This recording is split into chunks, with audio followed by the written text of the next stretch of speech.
Jacob Rees-Mogg, thanks very much indeed for welcoming into your beautiful home. Oh, thank you. Sort of reminds me of Chequers.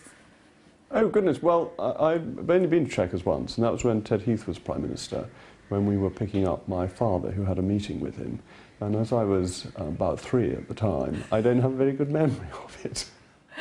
Well, maybe you'll find out in a little bit more detail as the years progress. I read a label in The Guardian, actually, about you the other day, saying, hard Brexit, socially illiberal Tory. How do you feel about that? Well, if you go into politics, people will label you. The Times will be putting a splendid label on you on the magazine's front page tomorrow. And Touché. But don't you think this is the flotsam and jetsam of public life? And sometimes you think people have a point, and sometimes you think they missed something. Why did you go into politics? Why did I go into politics? I think that if you are... Hello. Someone saying hello. Oh, hello. Hello, Helena, Peter. Hello, come and meet Kay Burley, who is the most distinguished 24-hour news broadcaster in the country. How are you? Nice to see you. Peter. Hello, Peter. How are you? If I gave him half a chance, would take over the interview, but we'd better not let that happen. Where were we? Why did you go into politics? Why did I go into politics? I think if you've been fortunate in life, there is an element of public service that is important, and people ought to go into public service if they can, and if they have the opening to go into it, which I found that I did. But also I find it extremely interesting. The issues in front of the country are very important ones, and if I can make a contribution, I feel that I should. No doubt many people wish I didn't make a contribution, but some people think that I can, and I think it's worth making. You describe yourself as a man of the people, but you said it in Latin. I said vox populi vox Dei, the voice of the people is the voice of God. I've always been very suspicious of politicians who pretend that they can be every man. We are all individuals, and we all have our own concerns, hopes, fears, view of the world. And we can have empathy with other people's, but we can't be other people's. And you certainly can't be 2, 3, 4, 10 million people's view of the world. So what you have to do is set out your stall as to what you believe in, what you think you represent, and see if that appeals to people, and see if you can have an understanding of how what you believe in can help people improve their lives and achieve what they want to achieve in their life. What is politics about? And I think fundamentally conservative politics is about helping people to lead the lives they want to lead and taking obstacles out of their way. And to do that you need to have empathy, but you don't need to pretend in a bogus way that you are leading exactly the same life as everybody else, because actually we all lead different lives. Talk about empathy. We looked at your voting record. Where are we on hunting? On fox hunting, it's a question of how best you keep the fox population under control, which is as high as it's ever been, as far as I'm aware. And there are various measures of doing that. You can. Or trap them. Trapping's very risky because you might trap other animals by mistake. And shooting is fine as long as you're a very good shot. But a wounded fox is in very considerable pain. So it's a question of, do you believe that the fox population should be kept down at all? And if you don't, then it makes sense to be against all these forms of control. If you're not against that, then why choose one from I hate foxes. They're pesky little blighters, but I wouldn't ride a horse and have hounds in front of them and go and rip them to bits. It's a question of pest control. I'm afraid in the position of willing the end but not willing the means. Okay. But I don't think this is the political issue of our time. And as it happens, it isn't for you, perhaps. No, but I don't think the law will now change. Okay. Do you want to be Prime Minister? No. I Why like not? being the Member of Parliament for North East Somerset. Well, first of all, I don't think like is the right word. I think, as Theresa May does it, it is a matter of duty, and the Prime Minister does it out of serious-minded duty. And I think that's the right approach to high government office. But I am very happy being a Member of Parliament for North East Somerset, which has essentially always been the summit of my ambition, and I'm very pleased to support Theresa May as Prime Minister. But if you go into public service, is what you were talking about previously, and if you're in a privileged background and the best way to then pass on some of those skills is to go into public service, surely the natural transition is to go as high up that ladder as you can go. Not necessarily. There are other people who are doing their jobs extremely well. You don't want change for change's sake. I am, after all, a Conservative. Would you like to be in Cabinet? The answer to that is that I'm not going to be. That Theresa May was asked this question, and it gave her the longest fit of the giggles I think she's had the whole time she's been Prime Minister. So I don't think there's any point in wanting things that are simply not going to happen. What about when she's not Prime Minister anymore? Well, may she be Prime Minister forever. Amen, amen, hallelujah, hallelujah, amen. I'm not sure that she can, unless she's immortal, or indeed Mr Corbyn might have a different view. But if even when she isn't Prime Minister anymore, would you like to move up into higher office? I'm very happy doing what I'm doing. I love being a Member of Parliament for North East Somerset. And so you're here. Is that you're a no? Here. You're listening to the birds out in the garden. Yes, we are. I'm having a lovely time. It's just terrific. And who would want to change or sacrifice that? But if you don't have a shot at it, do you not think you would have failed in your role as a politician? No, I think being a Member of Parliament is a fulfilling of all political ambition. Kids love living in Downing Street. I'm not sure. I don't think that's a thing to consider. Do you think they would? How cool would that be? Policemen with big guns either end of the road? Well, we used to have that because the American Embassy is very near where we live in London, but now that's all gone. So the children have seen the police with the large guns and all of that. I don't think that would be a particular excitement, nor indeed a proper reason for wanting high office. What do you think of Theresa May? I'm a great supporter of hers. That I think she's a very remarkable person. She has amazing qualities. She is incredibly dutiful. That she ploughs on. Did you say dutiful or beautiful? Dutiful. Okay, just dutiful. I don't think it would be suitable to comment in that direction. She gets on with it, and it can't have been an easy time since the election, and yet she puts her head down and gets on with her work, and I think that's admirable. She deals with difficulties coming in from all sides and copes with them. Her response to the poisoning in Salisbury by the Russians was an incredible act of statesmanship, getting so many countries to agree to expel Russian diplomats. So now I think she is a formidable leader with great abilities, and that's why I'm supporting her, and supporting her in what she has promised to do. If the Prime Minister betrays the customs union, in your opinion, do you think there will be enough people writing to the 1922 committee in order to potentially have her removed from office? I trust the Prime Minister. She has said... Not my question. No, I know it's not your question, but she has said on so many occasions that she will take us out of the customs union. It was in the Conservative Party manifesto. That is the platform on which this country is being governed. It's bizarre to think that she would retreat from that promise. So what if she does? Well, I don't think she's going to. And I absolutely understand why you're asking me the question. But as soon as I start saying about that, it indicates that I think she may. And I don't think she will. I think the Prime Minister is going to stick to what she has promised the British people. Can we do hypotheticals on that one? Hypotheticals are always fascinating.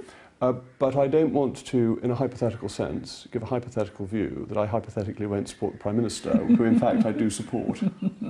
But if she did not, hypothetically, would you be one of the people that would write to the 1922 committee to say, she's out on her ear? My general view is that the Conservative Party, when it does that sort of thing, when it has those periodic fits, causes itself more problems than solutions. That the Margaret Thatcher instance is the best case in point, and that left the party damaged for 30 years. So I would not want people to be writing to Graham Brady, Sir Graham Brady. I don't think that would be a wise, who's chairman of the 1922 committee. I don't think that would be a wise course of action. Who is the Labour Prime Minister that you would most compare yourself to? The Labour Prime Minister that I most compare myself to? That's a very... You've repeated the question because you're getting time to think about it, aren't you? I need time to think about it because it's not a question I've ever been asked before. There we go. And it's a sort of process of elimination, I suppose. I'm not very like Ramsay MacDonald. I suppose the one I would most like to be like is Clement Attlee. I like, stylistically, his very calm and considered approach.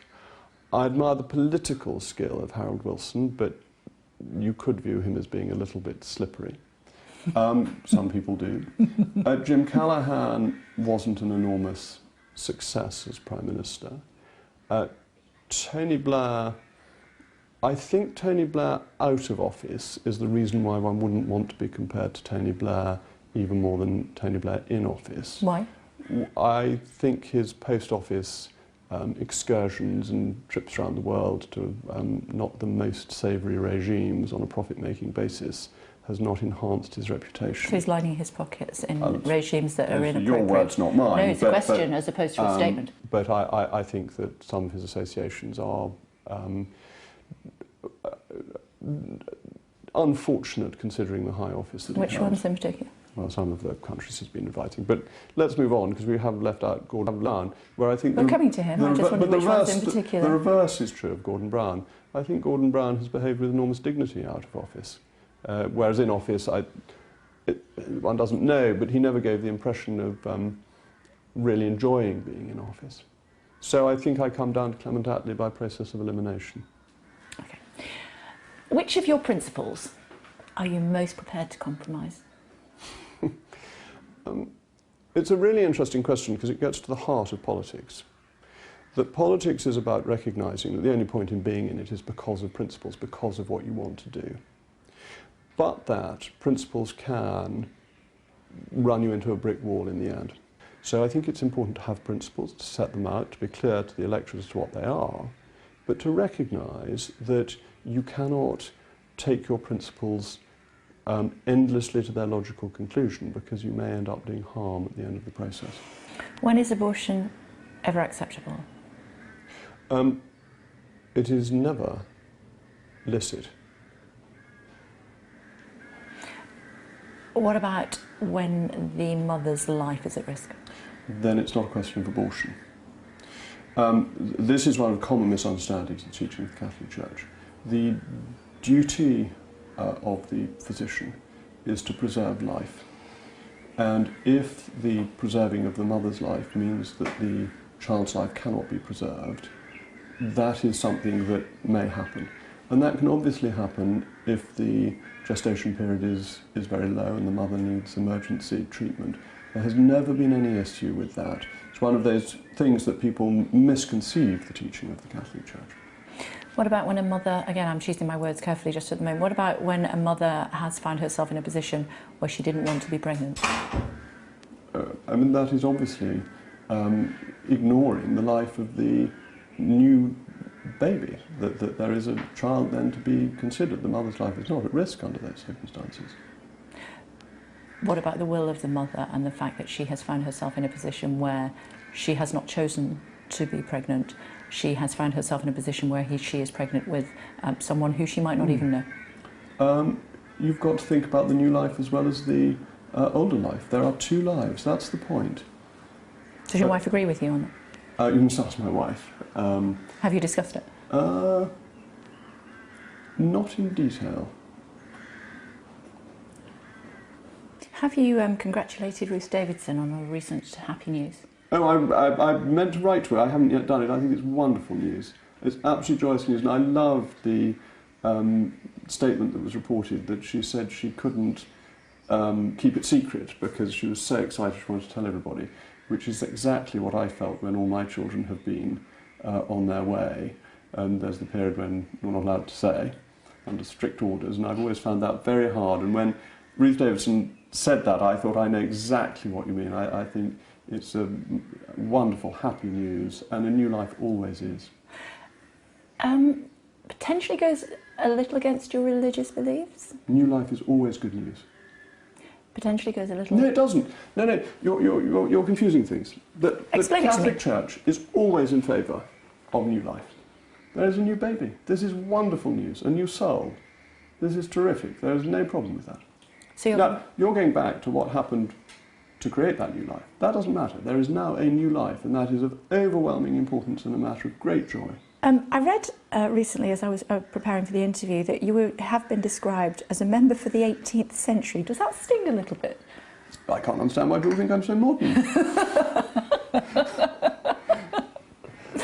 So that's a no. So this is all great fun. I see no harm in that.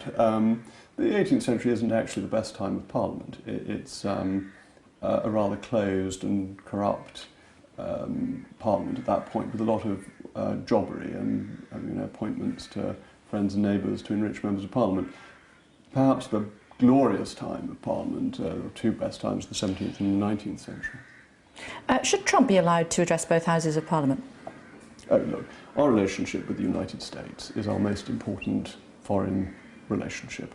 And whoever the President of the United States is, it is in our interest to treat him with the greatest respect and courtesy. And if that's what Mr. Trump wants to do, yes, of course, it would be sensible to lay out the reddest of red carpets for him, that he is a major ally. We have so many interests in common. So if he wants to address both houses of Parliament, he should be allowed to do so? Of course he should. I mean, we want to make the welcome as warm as possible, that our relationship with the United States is of fundamental importance to our national interest. And if you offend the American president, you don't just offend the president individually, you actually offend a lot of Americans, even if they don't like their president, because it's seen as an offence to the country. In the same way that if people offend the Queen, the people of the United Kingdom take that as an offence. And it's different where your head of government and head of state is the same. Strong women in your life? Well, my wife, very much so. Nanny, my mother, my agent. So lots. You surround yourself by with strong women? I greatly admire strength in individuals, whether they're men or women. I think strong characters with backbone are interesting to be around. That's why it's such a pleasure you're here, if I may say so. Flattery will get you nowhere. I wasn't trying to get anywhere, I was just thinking of the truth. Tell me about Nanny. Oh, Nanny's wonderful. Nanny has been with the family, I think, for 52 years, 53 years in September. She brought me up as well as my 4 siblings, and is now looking after my 6 children. They during the week, so she's not here at the weekends. And she's the most wonderful, kind, generous person. What would Nanny think about some of the things that Donald Trump has said about women? Well, she'd probably tell him to wash his mouth out with carbolic soap, but I don't think she'd actually do it because she's too gentle. She never has been one for physical punishment, but I think that might be her reaction to some of the things that he said. Describe your childhood to me. Oh, I had a lovely childhood. I was very lucky that I spent a lot of it in Somerset. Like my children, I went to school in London, day school in London, then was in Somerset weekends and holidays.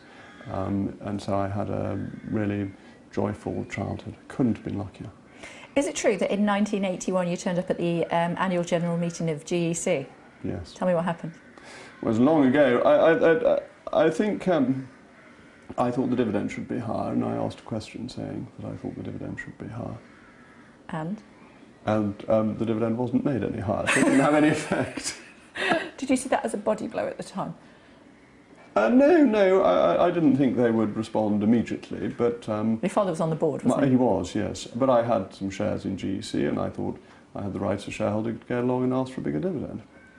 President's Club dinner, in your role outside Parliament, you may have attended events like that. How would you have reacted if you had witnessed the sort of behaviour that had been listed? I'm a frightful stuff shirt. I never went to events like that. I just never have. I've never thought that. So people that went would have known what they were getting themselves into? I don't know what people knew or not, but I'm a terrible old stuff shirt. I've never found... How would you know to stay away from those sort of events? I never got invited to them. I'm too square. I don't get invited to those sorts of things. And I would have felt most uncomfortable if I'd been at them. I get invited to events with political speakers. You travel all over the country, don't you, doing political speaking? I speak to Conservative associations all the time. Somebody told me the other day you would go to the opening of an envelope. I address a lot of Conservative associations because the backbone of the Conservative Party is the local party, with people doing the hard work, stuffing the envelopes, not just opening them, delivering the leaflets, knocking on the doors. They're the ones who do the hard work to get people like me elected, and I think they deserve support and thanks for what they do. Plus an odd raffle and a bit of thanks for their fundraising. What do you do if you won? Would you put it back and let someone else win the prize? It depends what the prize is. I won a box of milk tray the other week, which I did keep because I like milk tray. My wife was appalled. She thought this was not... I should have given it back, but the orange creams are the best ones. Are they your favourites? Yeah, I always like those. Okay. What about when you go to events like you did at the university where those guys in the masks were really rather unpleasant? I believe in freedom of speech, and if freedom of speech sometimes is against me, That's part of freedom of speech. You've got... Were you intimidated? I was intimidated watching it. No. They weren't going to hit me. They just wanted to shout. And they didn't want to engage in any discussion. What scares you? I don't know, if a lion were to jump through the window, I suppose it would be slightly Unlikely in discombobulating. Somerset. I've just come back from Africa, more likely there. More likely there. I'm not particularly highly strung. Did I just hear your good lady tut then? I was your son. What about my bowling machine that bowls 60 miles per hour at your head? Well, that was momentarily invisible. That was probably that. What makes you laugh, apart from your son? Oh, lots of things. The 18th century joke book. All sorts of... We've got a wonderful 18th century joke book, and the jokes are so terrible that they're funny. I asked Laura heard that. She said BBC hospitality.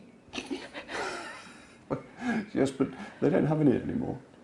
You don't even get a cup of coffee when you go to Newsnight anymore, I don't think. Very good.